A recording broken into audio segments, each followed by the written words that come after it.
Well, hi everybody. Amanda Dodge voluntold me to offer a few thoughts on your retreat theme. So I begin by acknowledging that this whole conversation takes place under the long shadow of missionary and activist white savior complexes, and I'm sure you'll have a lot of discussion about that. Here I'll just stress that advocacy is not about being a voice for the voiceless, as we used to say, but rather about curating spaces where the silenced can be heard. Or as the young activists these days say, you don't need to be a voice for the voiceless, just pass the mic. Interestingly, the word advocate is derived from the Latin vocare, which is also at the root of our word vocation, or calling. I'd like to suggest that a good synonym for advocacy is the work of calling people in, both allies and adversaries, to the work of justice for all. So for my 2 cents on a theology of advocacy today, I thought I'd look at a gospel text surely familiar to you as a sort of object lesson in Jesus' model of advocacy for and with those who are too often invisible. I hope these comments can be a useful foil for Esther Ep Thiessen's reflections. The story of an inconvenient woman at a banquet with whom Jesus stands in solidarity was clearly an important one for the early church, more central, I dare say, than it is for our churches today. It is one of just a very few episodes to appear in all 4 Gospels. Of these different versions, it is Luke who shifts the focus of the tale from the cost of the ointment to the politics of table fellowship. His drama unfolds in 4 scenes, the last being an epilogue. We might correlate each scene with characteristics of advocacy, which we'll talk about at the end. Of course, a single story can't touch on every aspect of the topic, but this one offers some pretty archetypal moments. The setting is important. It takes place in the company of powerful actors. This is a setting in which advocates often find themselves, sometimes invited, sometimes unbidden and unwelcome, in our efforts to expand a decision-making table we might have access to. Luke's plot is set in motion by the appearance of a woman, such a kind that is of the city, a Greek idiom clearly functioning as a euphemism for prostitute. Sure enough, advocates deal all the time with euphemisms in the corridors of power. This woman's description here as a sinner gives us a sense of the room at the outset in which such pejorative attitudes prevail. We're obviously dealing here with a social label, indeed one which has already been employed by Pharisees, think of them as local authorities, in Luke's very first meal story back in chapter 5 at Levi's house. Sinner is an omnibus term they use to describe the social unacceptables with whom Jesus makes a point of hanging out. Euphemisms and social labels are just a thinly veiled form of name-calling, and unfortunately we all indulge in such objectifying generalizations. This is one of the major challenges advocates face: how to help adversaries see the human face of persons and groups they dismiss through stereotyping. Stereotypes, of course, fuel the public discourse of our current culture wars. But such objectification inevitably leads to violence, as we've seen repeatedly in our societies, from kill the Indian to save the child to keep out immigrants because they are rapists and terrorists.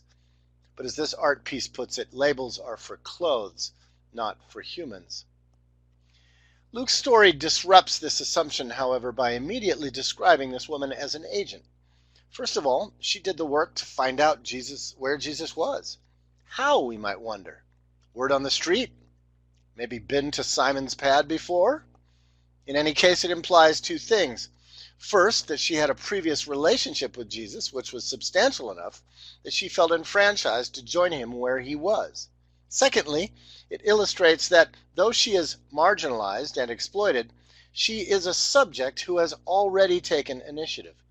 This is crucial for advocates to understand. Folks we are trying to support are not passive recipients of our help, but the animators of our work, if we've taken the time to get to know them, as clearly Jesus had.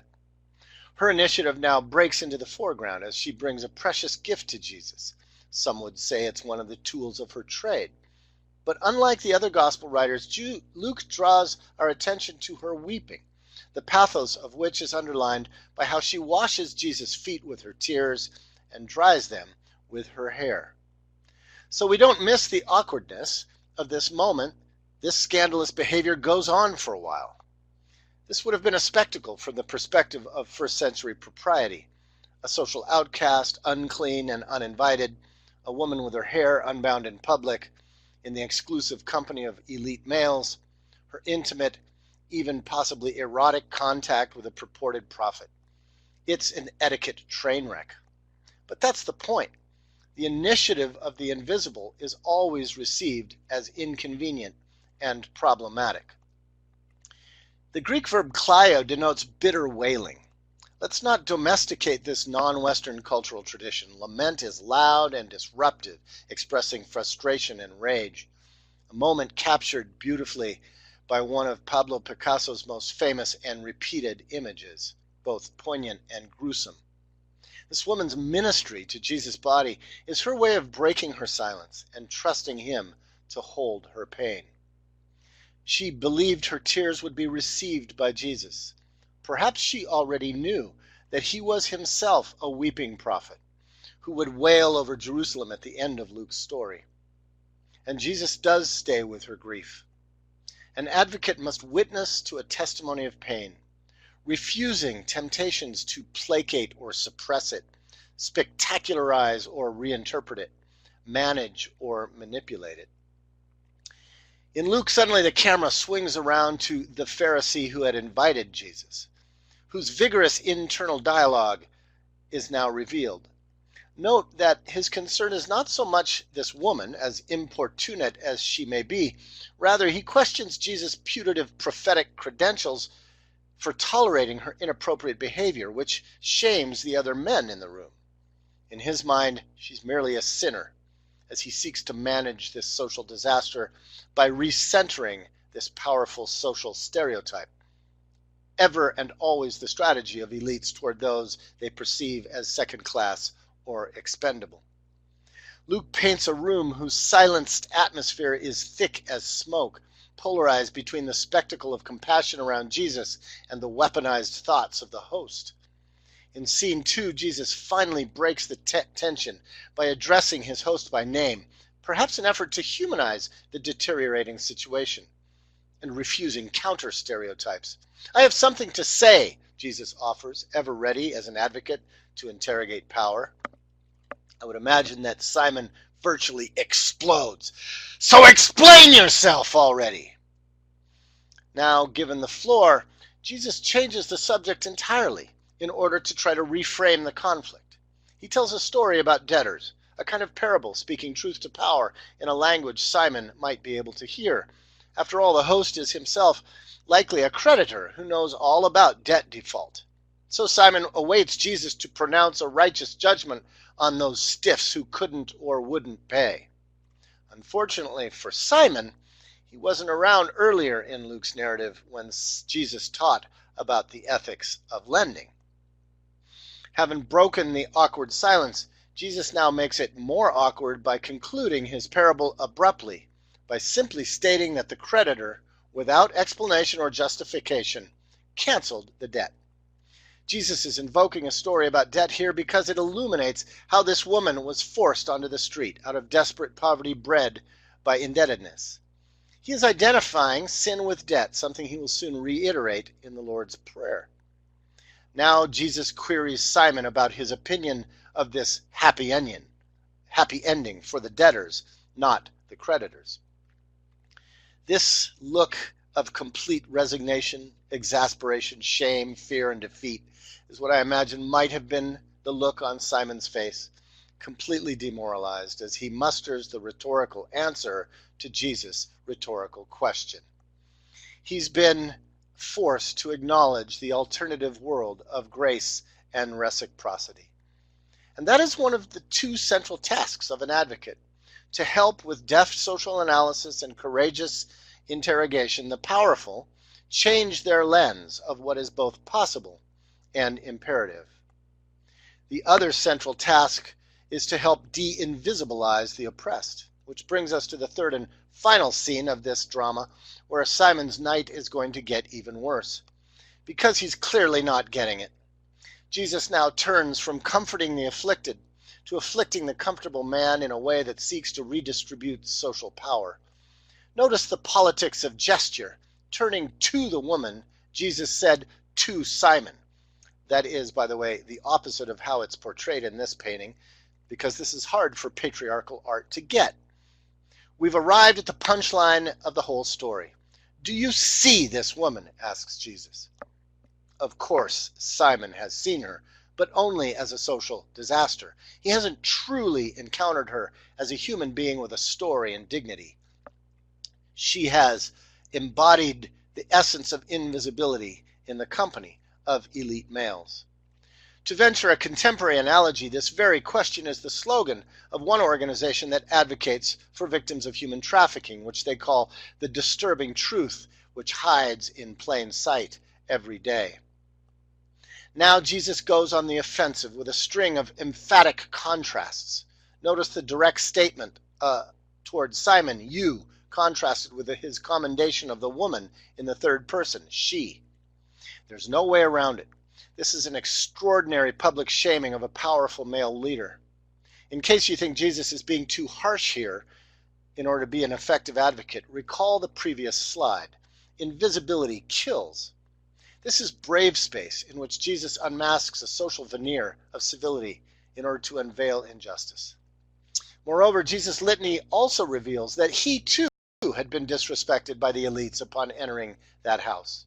So here, rather than identifying with the other males in the room, Jesus makes his final defection by praising the woman, because invisibility is not acceptable in God's kingdom for anyone, ever.